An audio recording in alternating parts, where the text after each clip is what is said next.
Yeah. Yeah, I don't know. That was the second time I caught AIDS. Well, I'm recording. Gotta go. Hello, everyone. Welcome back to the channel. I'm Chris. Sweet baby buttery boy. That's what everyone has been calling me in the comments. So it's got to be true. Real quick, YouTube gathering came together. 377 million people came together. We all kicked in $1. It was for charity. We were running a 5K, and I'd stubbed my toe, so I was like, I'll go last. And then I'm like, all right. So then after everyone took off running, I just robbed the people, and I ran. I got $377 million all in singles. So I'm on the lam right now. So let's keep this video between us. On the hush hush. So this is another MegT request. Hitting the bookshelf, sorry. This is a MegT request. The case of Bruce McArthur. I'm going to say with a name like that. Thanks, dog, for barking over there. With a name like that, I'm going to say Middle Eastern. A lot of McArthurs in Saudi Arabia, I believe. I could be wrong, but that's what I'm sticking with. So, without further ado, like, subscribe. And maybe you would be more interested if I said it like this.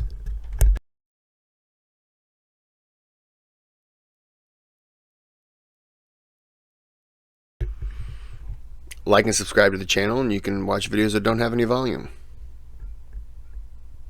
So, I mean, it's your choice. I'm thinking about doing a reaction video where I don't actually react to it. I just repost that video. So, I think that's stealing, isn't it? Eh, who cares? Who keeps track in this crazy world? Alright, it's 5:40 p.m. Yep, 5:40 p.m. Why would I have to second guess it? It's still sun out. Okay, we're going to go ahead and get into the video because I got a couple I want to do today, and I'm still thinking about relaxing. Maybe drink some coffee. Nah, I don't want coffee. Do I have ADHD? Let's watch the video. Hey you, and welcome. Hi, My name's Mike. And in this By the way, to the people out there, we're watching another That Chapter. We're going to give it a go. whole video, we're gonna go back, hey. At this stage, it's our local, Ontario, Toronto. This one is a little special though, because the number of people who have requested that I cover it is more than the number of people who live in Canada. It's Bruce time. And I guess you could also call this guy the boss. Don't think he would have many employees. And he'd find his customers in the garden. You'll see what I mean when I show you what I mean. Just give it a go.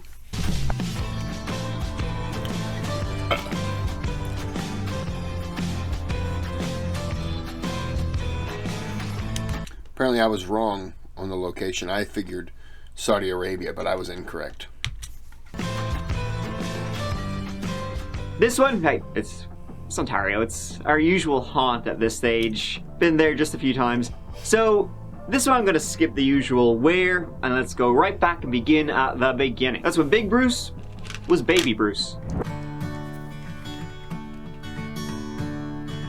BB was born on the 8th of October, 1951, in rural Ontario, the town of Lindsay.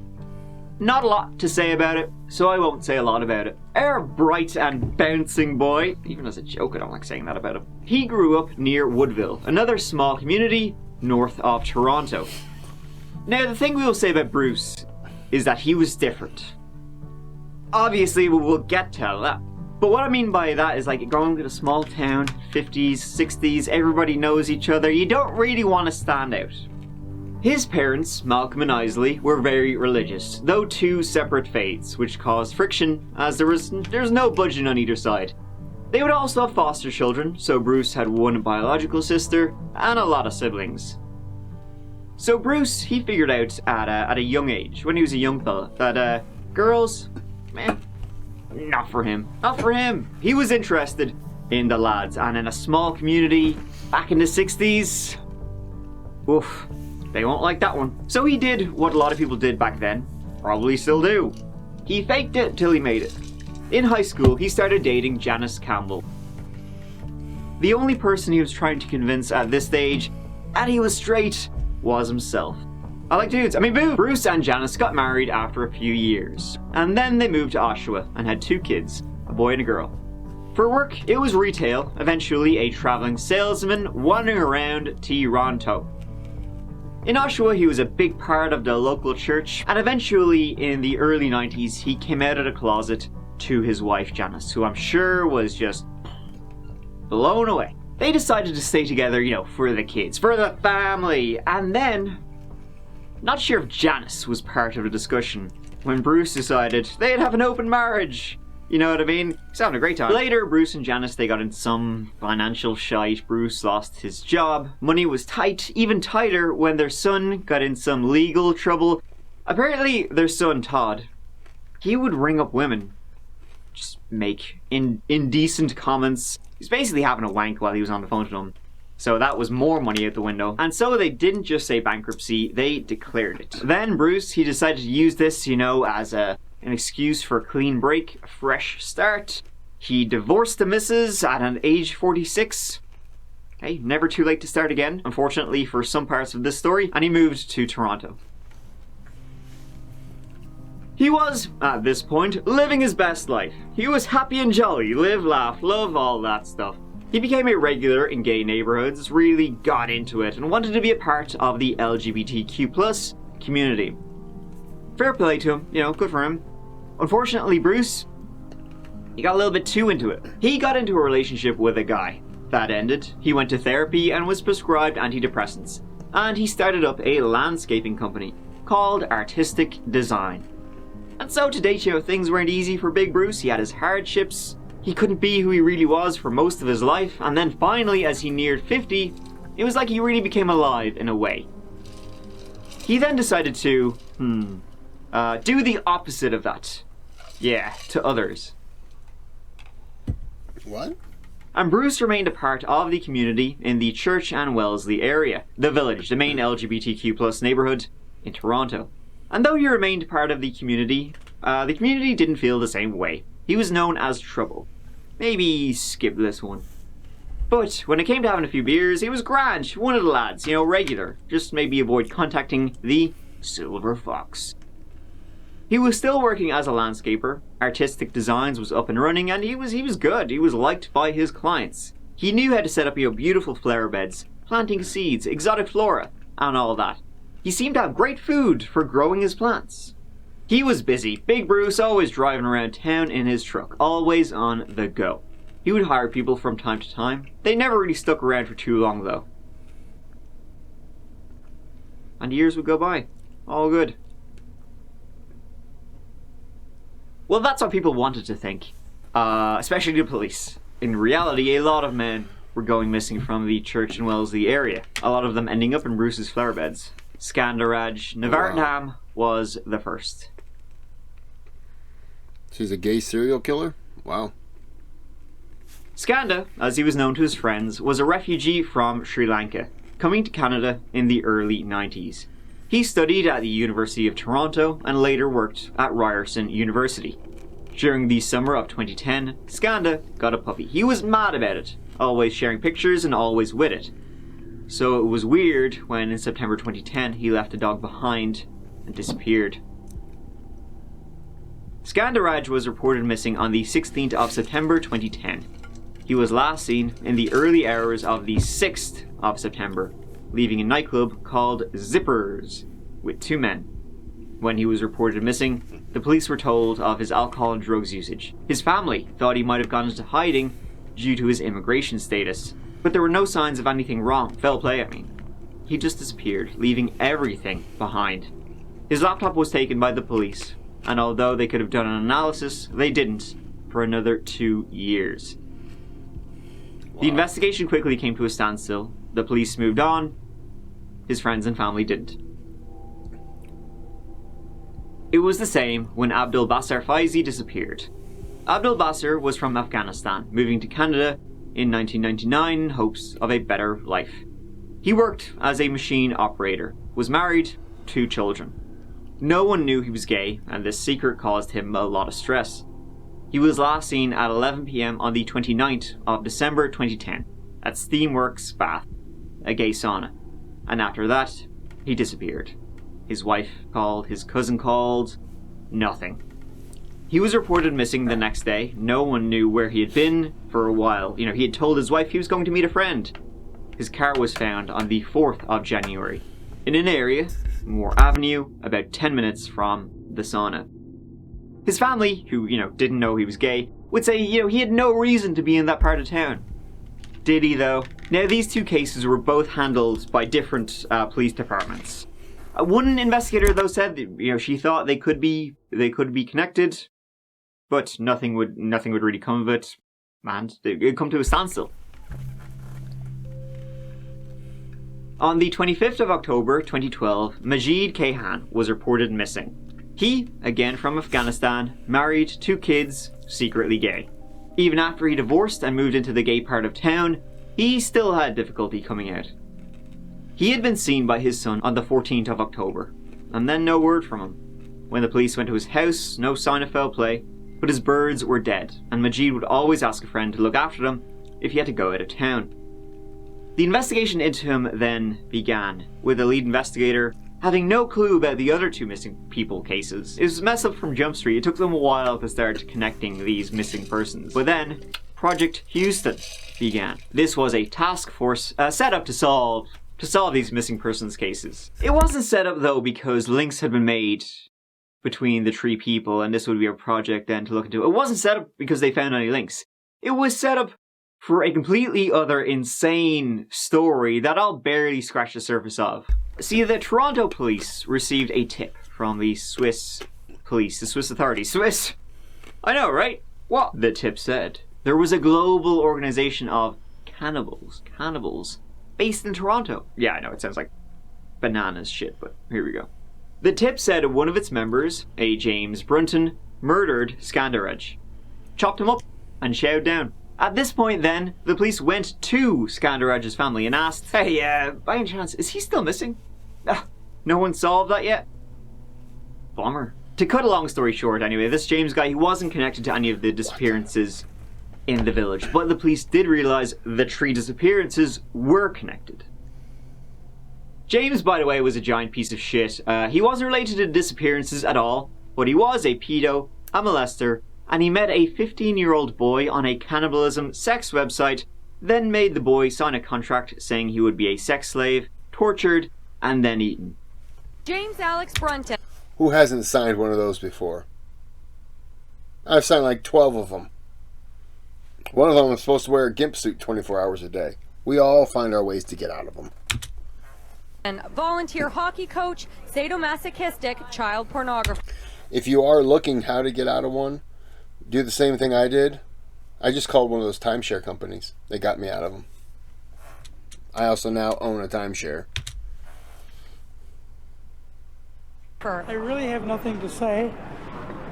I'm very sorry for what happened for my wife and family and everybody involved, but... Do you see anything disturbing about the chats you were having online? Yeah, but I knew they were only fantasy, and he knew they were only fantasy. So, there you have it. Okay. Moving on. So that's when the police realised something was afoot. And then, in January 2013, they came across the email address SilverFox51.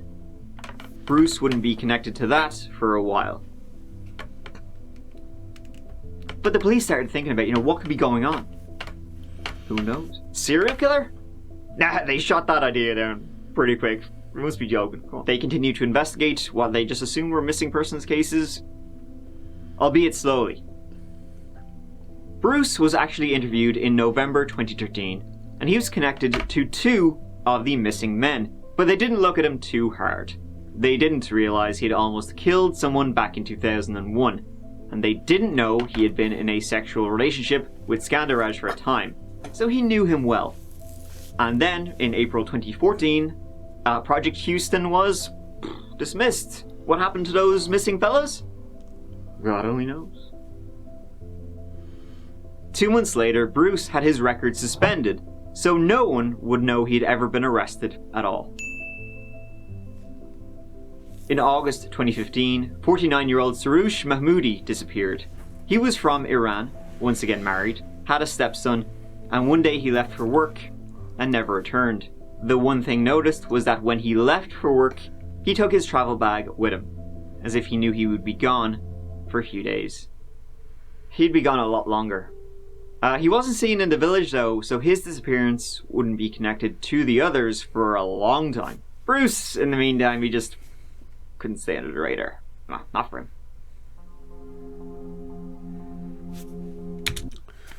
Yeah, what he's doing is terrible, but the police really aren't winning me over with great investigation skills. They're really dropping the ball on this. In June 2016, he ended up in a police station after a guy reported on him for almost choking him to death while they were banging in the back of his van.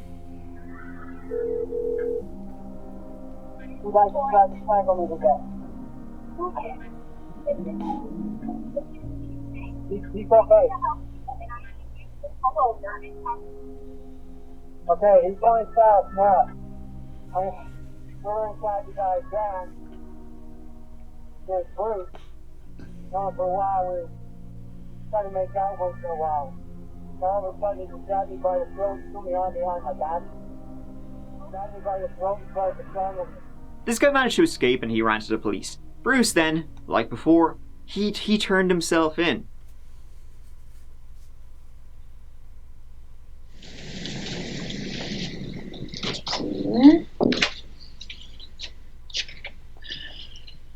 Okay, sir, and your name is? Bruce McArthur. And if you could spell it for me, please. BRUCE, and McArthur, M, capital ARTHUR. Okay, sir. And right now, you're under arrest. You were placed under arrest this evening for the offense of assault, okay? You've been brought here 232 Division for the purposes of being investigated for that offense, okay? So an allegation has been made against you, and this officer in just a moment is going to let you know exactly what that allegation is, okay? What I'm going to do to you right now is just read you a caution and let you know that you're being investigated for the offense of assault, okay? You're not obliged to say anything unless you wish to do so, but whatever you say may be given in evidence. Do you understand? I do. Okay. Do you wish to say anything in answer to the charge? Again, do you wish to provide us a statement with some clarity as to what happened? Okay. So the allegations are that around 6:30 p.m. this evening, during the course of your involvement with him, there was an allegation made of assault, which choking was the allegation made, and that's basically why you're under arrest today for that assault. Okay.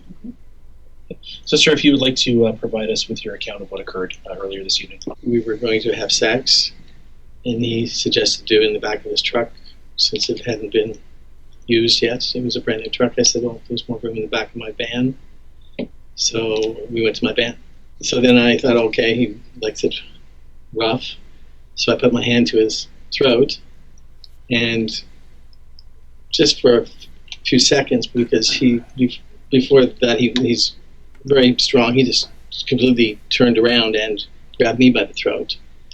He said, now I'm going to show you what I'm going to do to you. And he had me by the throat to the point that I couldn't breathe. So I put my hands up in the air like surrender because I couldn't talk. And that's when he finally let go. And then he jumped out of the car. He said, I don't want to see you again. Has anything like this ever happened before where things got out of hand? Not like that. No, not that quickly, or not just like that. Okay. Things have never gotten violent? No. No? Okay. I thought he liked it rough. Okay. He was getting off on that.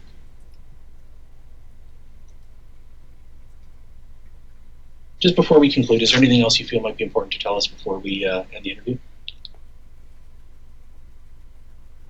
Like, what? I don't know what else it would be. We always give people an opportunity to say something that maybe we haven't asked before we conclude.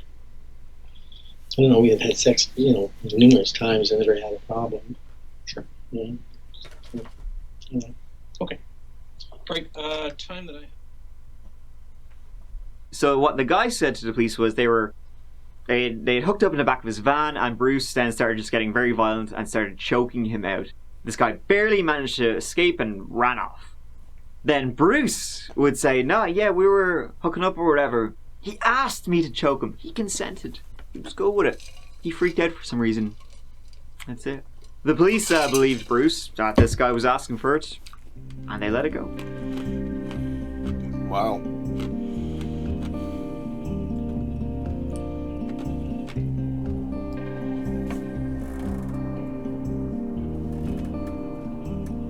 In April 2017, Selim Isen was reported missing by his ex-husband. He was from Turkey, and when he moved to Canada, he found it adjusting difficult, divorced his husband, and turned to substance abuse. However, things were on the up just before he disappeared. Then he did disappear, in the village, once again. Again, this was not linked to Project Houston and the other cases. Then, in June 2017, Andrew Kinsman was reported missing. He was last seen on the 28th of June 2017. He was a big part of the gay community, big part of the HIV/AIDS networks and foundations. He was a kind person, just wanted to help those around him and his community altogether. Police also provided an update on the missing cases of 2 other men in the church and Wellesley area that has prompted this review. Police said today the cases of 2 missing men, Andrew Kinsman, who was last seen on June 26th, and Selim Isen, aren't linked to each other or to the disappearance of 3 other men who went missing from the same area years ago. Police also say the evidence does not point to a serial killer. The police searched his apartment. His beloved cat, was found without food, water, red flag, and the biggest one was this. On a calendar found in Andrew's apartment, on the 26th of June, the last day, he was seen, written on that day was Bruce at 3 p.m. In 2013, police announced their fears that the disappearances of those 3 men were suspicious and connected. They created a task force and dubbed it Project Houston, but the men have never been found. The obvious question with the disappearance now of another middle-aged man from the village, could Andrew Kinsman's case be connected? Police immediately looked for CCTV footage, and they saw Andrew getting into a red Dodge Caravan at 3 p.m, but they couldn't get a plate. But that wouldn't matter, because that particular model was different from the rest. It was a 2004 20th anniversary edition of that particular model. Searching who owned that model revealed one name: Bruce.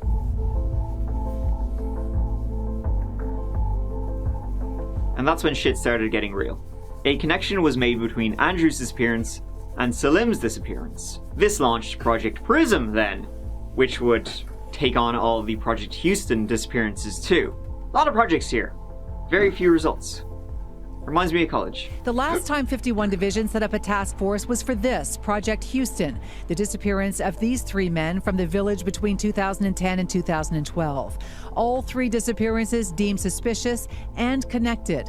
All these years later, there is still no trace of them. Police have not been able to rule in or rule out any connection between those cold cases and these 2 most recent disappearances. So now they have linked 5 missing people together. You got the 3 original Project Houston people, and now Andrew and Selim. So that's those 5. Not Zarouche, by the way. He wouldn't be linked to all of this until much later. He also didn't go missing in the village, so they didn't really have a reason to link him.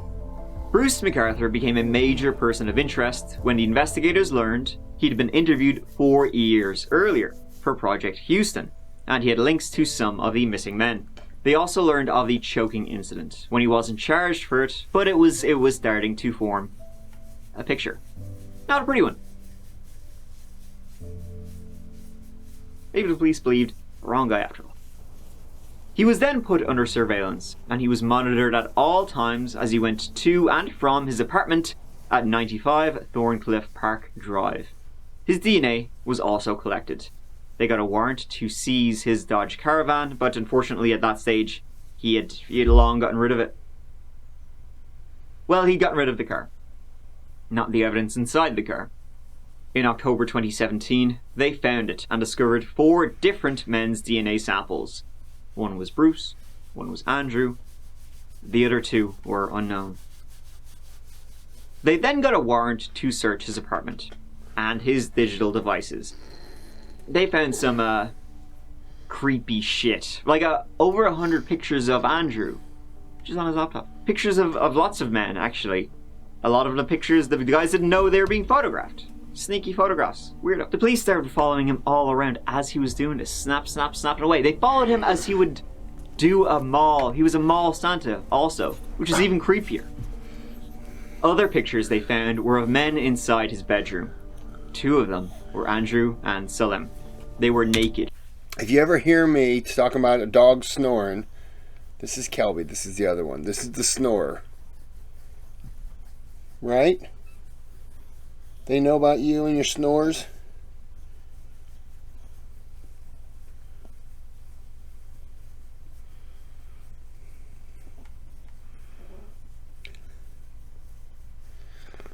She'll slowly start nodding off here.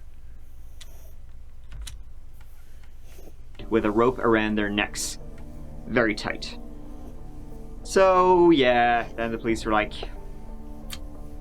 right, I think we got a serial killer.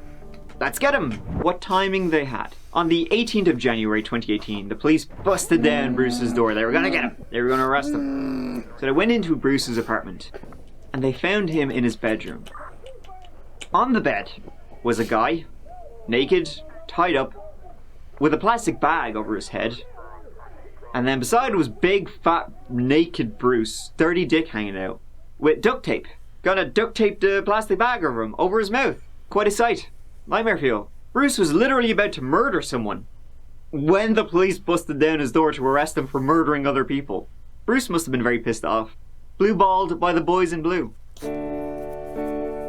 Bruce was arrested. I wonder if he said, can you come back in 5 minutes? And charged with first-degree murder. He denied everything that was thrown at him.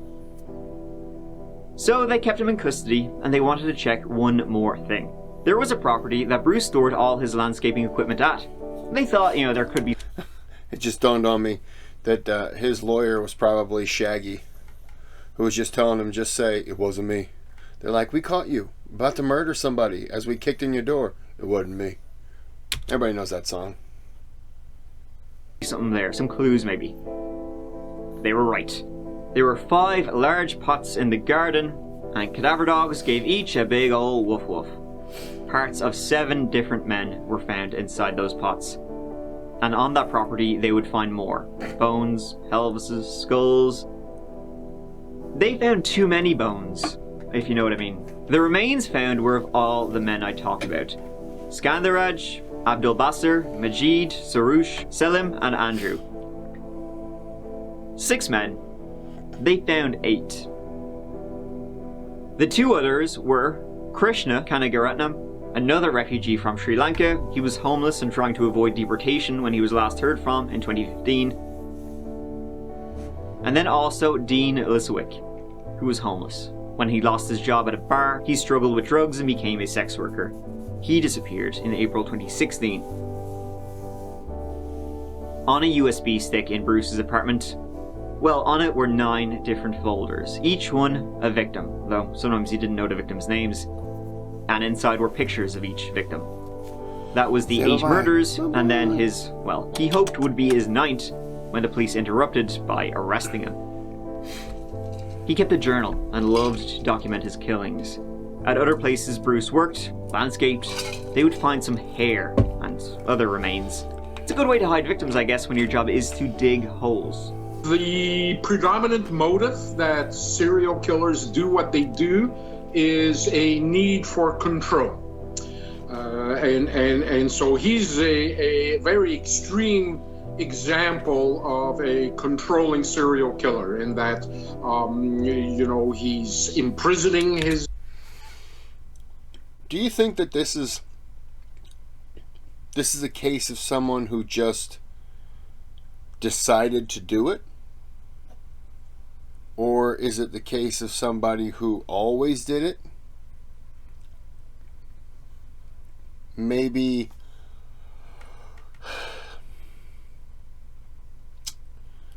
or maybe killed when he was younger and then took a break. He wanted to be straight, so he got married, had kids, and did all that. In the meantime, he was just thinking about getting back out there and doing it. And then the kids were of age, and he just decided, I'm going to live my life, and by living my life, I'm going to do this. I'm going to be this guy again. Because I have a hard time believing that a guy's going to be 49 or 50 or 50 some years old. Excuse me, hold on. That a guy's going to be that old and just suddenly decide that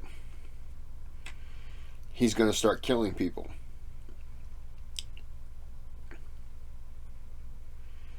I don't know.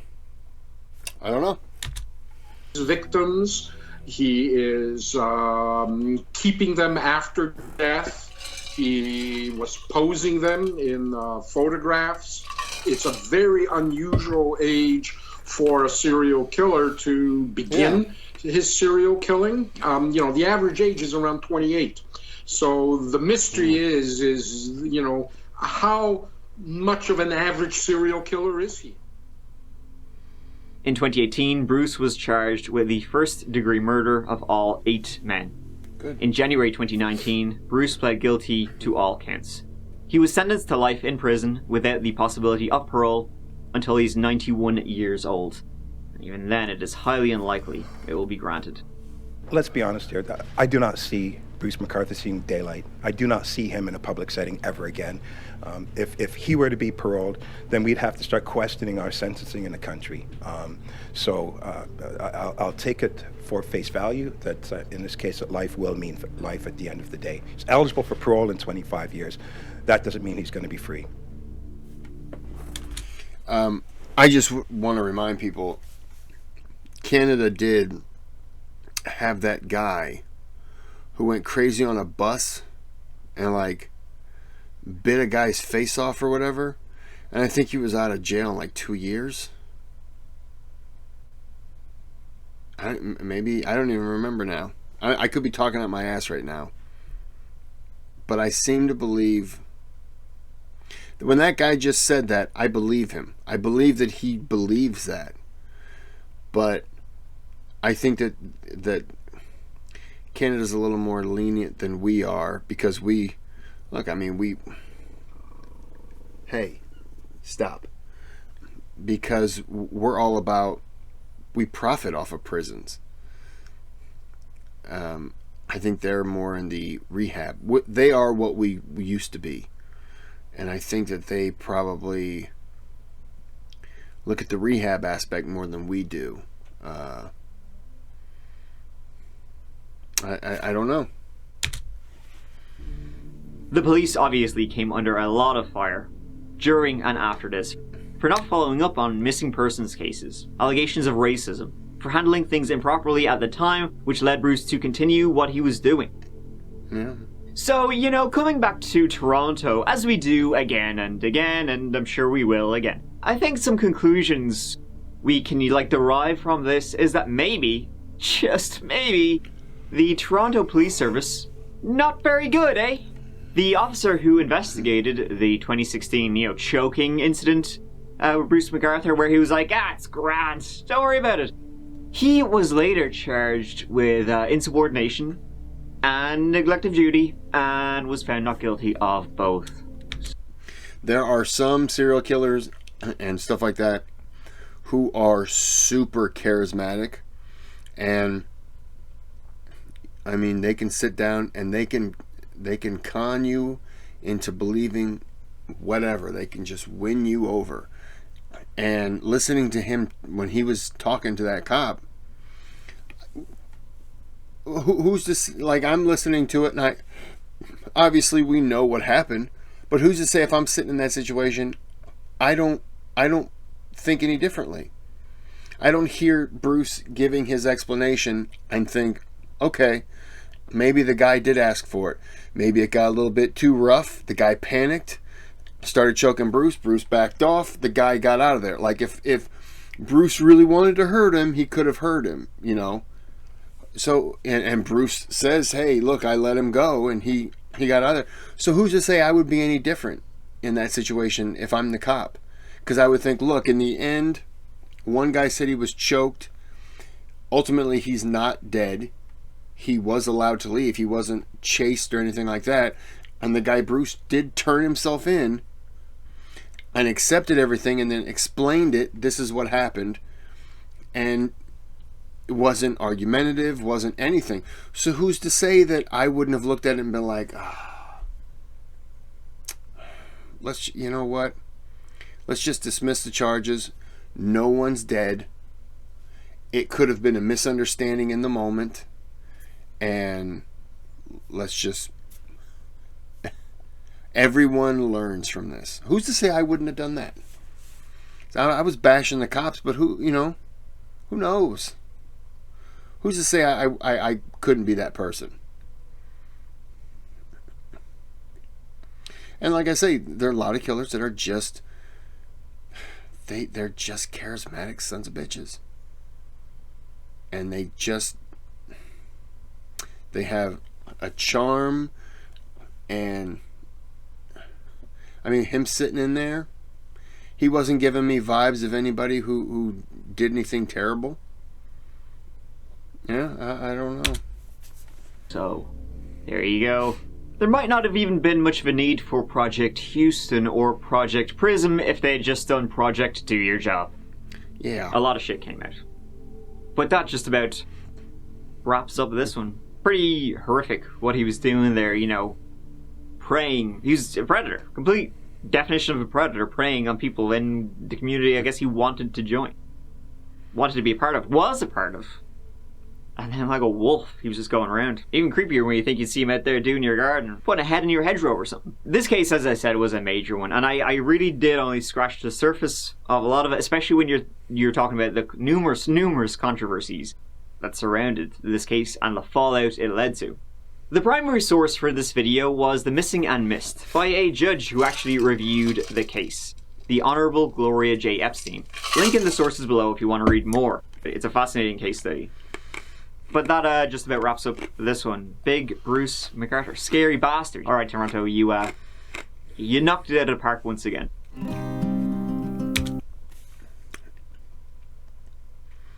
Yeah. The police didn't do their job, but at the same time, I mean, look, I don't know the time, you know, for what was going on in Toronto in that time. But I mean, look, gay people were coming up killed, missing in the U.S. and cops weren't investigating. They were just chalking it up as, well, you know, it kind of is not, it doesn't speak good for both, but I don't know. I'm having a hard time believing that he just decided to do that in his later years, though. I don't know. This is a good one. I'm gonna end this here. Yeah, this is interesting. I'm gonna end this here, and I'm gonna get some dinner. Even though I've been snacking on hummus and peanut M&Ms, I'm actually not even hungry anymore.